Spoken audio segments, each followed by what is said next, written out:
Hey there, folks. This is Rocky, and this is a very special Thanksgiving edition of this week's Read. We're reading a classic, Nickelodeon Rugrats, The Turkey Who Came to Dinner. So stick around and let's check this book out.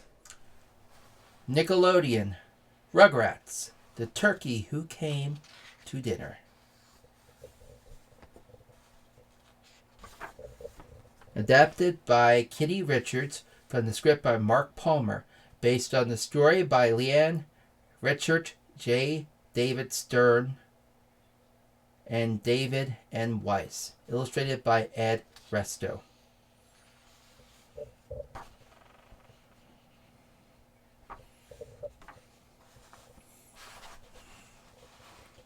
It was Thanksgiving Day at the Pickles' home. Everyone was busy. Dee Dee was telling Tommy, Phil, and Lil about the celebration of Thanksgiving. Stu and Drew were setting up lots of TVs and satellite dishes so they could watch every football game in the country. Angelica was watching the Macy's Thanksgiving Day parade on TV, while Grandpa Boris snored on the couch. Everyone else was in the kitchen, arguing about what to make for dinner.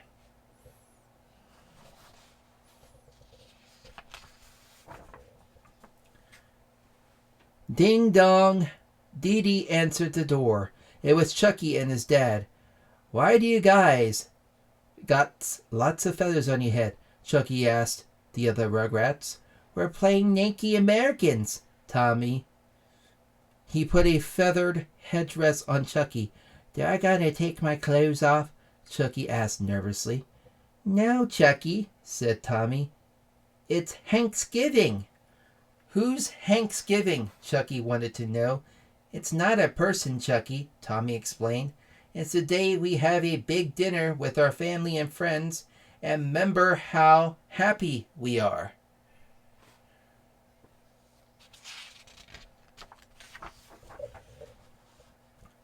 So the Rugrats sat down for a tasty make-believe Thanksgiving dinner of Reptar cereal and also some crackers they found under the couch.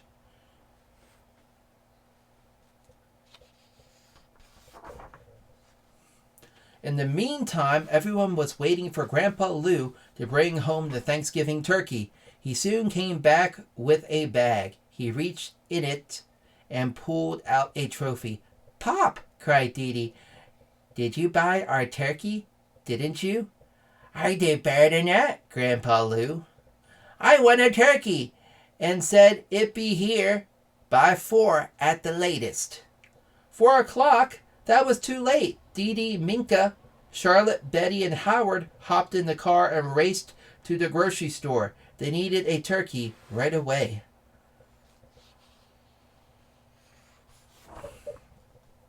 Just then, there was a knock at the door. It was a delivery man carrying a big box. He woke Grandpa Boris. What? Can't you see I'm sleeping? Asked Boris. Look, I'm sorry to bother you, said the delivery man, but I've got a turkey here. Where should I put it? Boris sighed. Where else does the turkey go on Thanksgiving? He said. In the kitchen. Thanks, the delivery man. Boris fell back to sleep.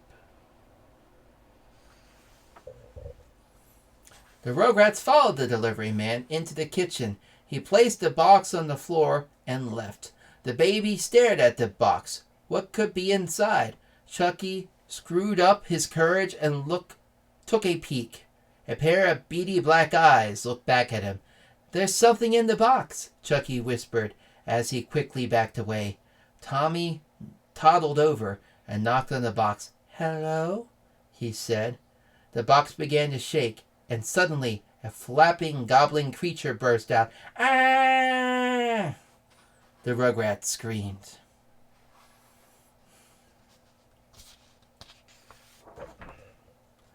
It was a real live turkey. Tommy wanted to invite it to dinner, but Chucky wasn't sure. He's awful scary looking, he said. Chucky may not have liked the turkey, but the turkey sure liked Spike. Everywhere Spike went, the turkey trail behind him. It followed the dog all around the yard, and the Rugrats were right on its tail.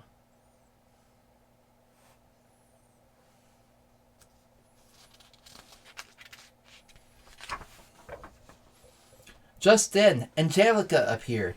"What are you doing with that turkey?" she asked. "We're trying to ask him to come to our dinner," said Tommy. "Oh, he's coming to dinner, all right," said Angelica.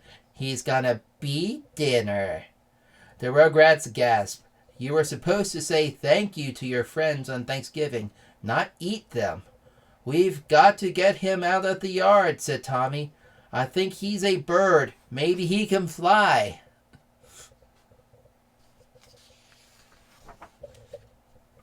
Meanwhile, Grandpa Boris finally woke up. Grandpa Lou had found the empty box and wanted to know where his turkey was. "A delivery man came a little while ago," explained Boris. "I told him to put your turkey in the kitchen." "Well, he's not there now," Lou said as he put on his helmet. "It must be in this house somewhere." He grabbed a big net, and then he grabbed Boris. The two men started their search. In the backyard, the Rugrats were flapping their arms, hoping the turkey would get the picture. It didn't. They tied a string around the turkey's neck and tried to make it run fast so they could fly it like a kite. That didn't work either. Finally, the babies put the bird on end of the teeter-totter and jumped on the other end. But it was no use. The turkey would not fly away. Just then, Dee Dee and the gang returned from the grocery store with no turkey. They did have a frozen turkey dinner, turkey franks, and turkey pastrami. Everyone was still arguing, and they all raced to the kitchen to use the microwave. Meanwhile, Lou and Boris spotted the turkey in the backyard. They chased it with their net as the poor bird ran around in circles. Angelica joined in too. Suddenly, Angelica tripped. Boris and Lou jumped over her and landed on one end of the teeter-totter. At the same time, the turkey landed on the other. "Gobble, gobble, gobble!" squawked the frightened turkey as it flew through the air, flapping its wings. It looked like the turkey was going to make it when it flew right into the tower of satellite dishes. Crash! The dishes toppled to the ground. So did the turkey.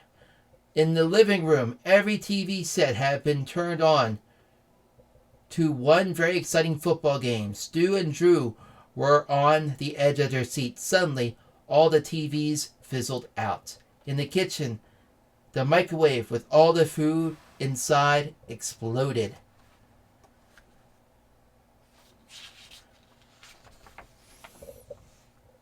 "Oh no!" cried Dee Dee. "The kids!"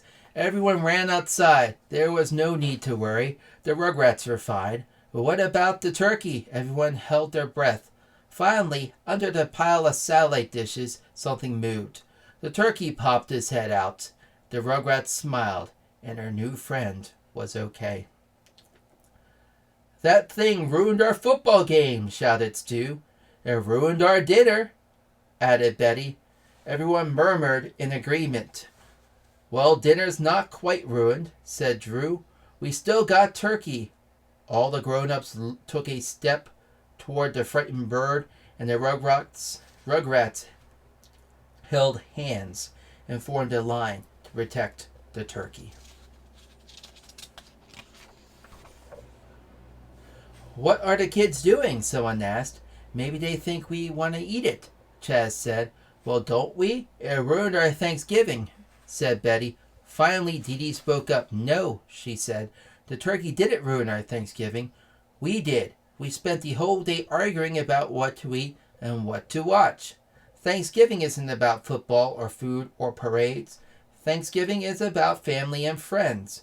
Everyone looked around sheepishly. They knew Dee Dee was right. Boris broke the silence. "Friends I like, but what are we going to eat? Everything is kaput," he said.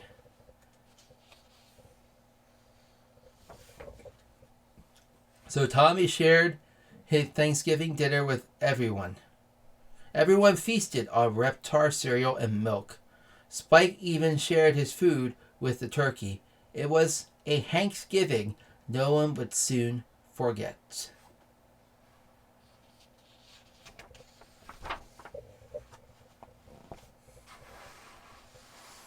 The first Thanksgiving. In 1620, a group of people left England because the king would not let them pray in their own way. They sailed on a ship called the Mayflower for 66 long days over rough seas. They finally landed at Plymouth Rock, and what would later be called Massachusetts. Life was not easy for the people we now call the Pilgrims. Their first winter was very hard. Nearly half of the Pilgrims died. But that summer, their Native American friend Squanto showed them where to hunt and fish, and how to grow food like corn and pumpkins. That fall, the Pilgrims had a good harvest. It was time for a celebration. They invited their new friends and had a 3-day feast. They ate turkey, goose, venison, eel, corn, dried plums, berries, beans, and lots of other things. Now we too give thanks on the fourth Thursday of each November. We remember the Pilgrims of long ago. We eat food like turkey and stuffing and cranberry sauce, but we don't eat eels. Based on the Rugrats Thanksgiving special.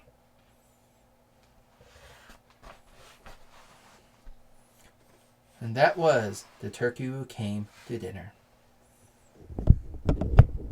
And that has been The Turkey Who Came to Dinner, a Nickelodeon Rugrats.